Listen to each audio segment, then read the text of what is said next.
Now, do you want the most amazing fact that will really trouble Muslims?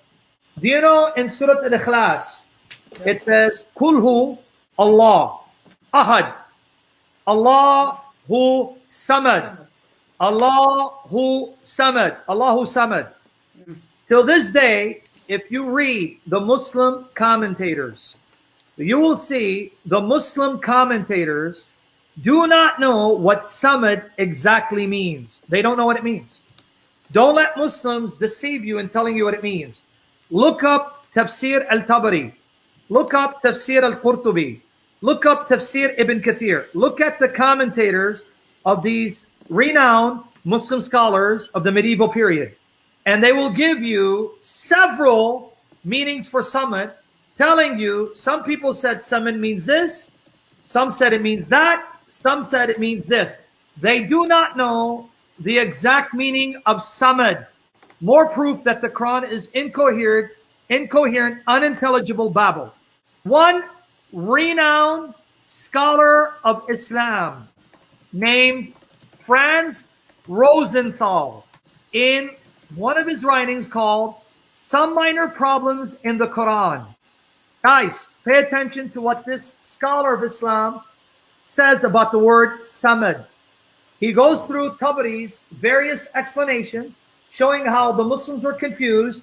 And Franz Rosenthal says the following, and I quote, "There is enough room for suspicion to permit us having a look at some outside evidence," meaning look to outside religions, outside cultures, outside languages to tell us the possible origin of the word Samad. And that's what he does.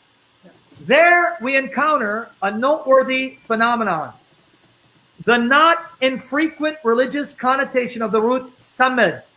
He says if you look outside of the Muslim sources to earlier nations and religions and texts, you'll find the root word for Samad appearing in a variety of inscriptions and writings among the ancient people long before Muhammad's time. Now notice one of the sources in Ugaritic. If you guys were paying attention, earlier I said archaeologists in the 20th century found tablets in a place called Ugarit, which is in Canaan. Yeah. These ancient tablets give us an idea of what the pagans were like and how they worshiped at the time of Abraham and Moses. Yeah. So in one of those discoveries in Ugaritic, watch this, guys. Yeah. Samad appears, the word Samad appears as a stick or club wielded by Baal. It is the club that the god Baal would use in his wars. It's the club of Baal. In other words, Samad of the Quran is actually the very word that the Baal worshippers use to describe the club that Baal would use in his wars against gods and goddesses and others. Chino and Shadai, are you silent? Like, what happened to you guys? You got it?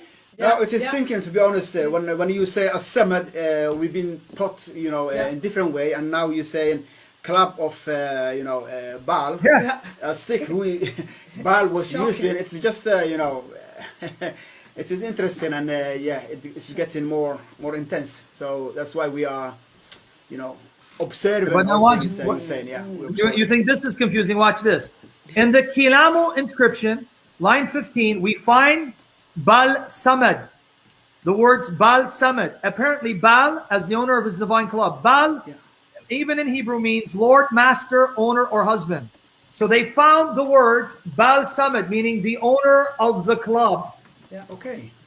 In the Bible, watch this. Yeah. The adherence of the Israelites to Baal of Peor is expressed by the Nepal of the root Samad. Even the word Samad is used in the Hebrew Bible in its Nepal form for Baal of Peor. So even the Bible shows a connection with the word Samad and Baal, even in your Bible. Yes. The verb is translated by the Septuagint. The Greek version is as heta leusi. Heta leusi. Numbers 25, verse 3 and 5, and Psalm 106, 28. The use of the verb doubtlessly reflects North Canaanite religious terminology. From Arabic sources, we learn that an idol of Ad was allegedly called Samud, which brings us rather close to the environment of Muhammad. In view of this material, the suggestion may be made that as-samad in the Quran, the word as-samad in the Quran is a survival, meaning it survived, of an ancient Northwest Semitic religious term, which may no longer have been understood by Muhammad himself, nor by the old poets. In other words, what he's saying is this is a word that comes from ancient paganism that entered the Arabic language, but by the time it came to Muhammad or the poets, they forgot its real meaning and its connection. If the sawahid should be genuine, this suggestion would well account for the presence of the article, meaning the, el, as-samad, the samad, with the word in the Quran. And it would especially well account for the hesitation of the commentators vis-a-vis so prominent a passage, meaning that the commentators didn't know what to make of the word. They hesitated in telling Muslims what it meant because they didn't know. Such hesitation is what we would expect if we are dealing with a pagan survival from the earlier period of the revelation. What Franz Rosenthal is saying, this makes sense that later Muslims did not know what the word meant because by the time it reached Muhammad and the Arabs, they forgot its original meaning and its origin, that it came from pagans who associated the word with the club of Baal, so that by the time it came to Islam, they didn't know what it meant, explaining their confusion. Now, I want to give that a minute to sink in. We're almost done, folks. The Lord saved me from all errors and mistakes and confirmed everything I said that is true in your heart so you can use it for the glory of Jesus Christ.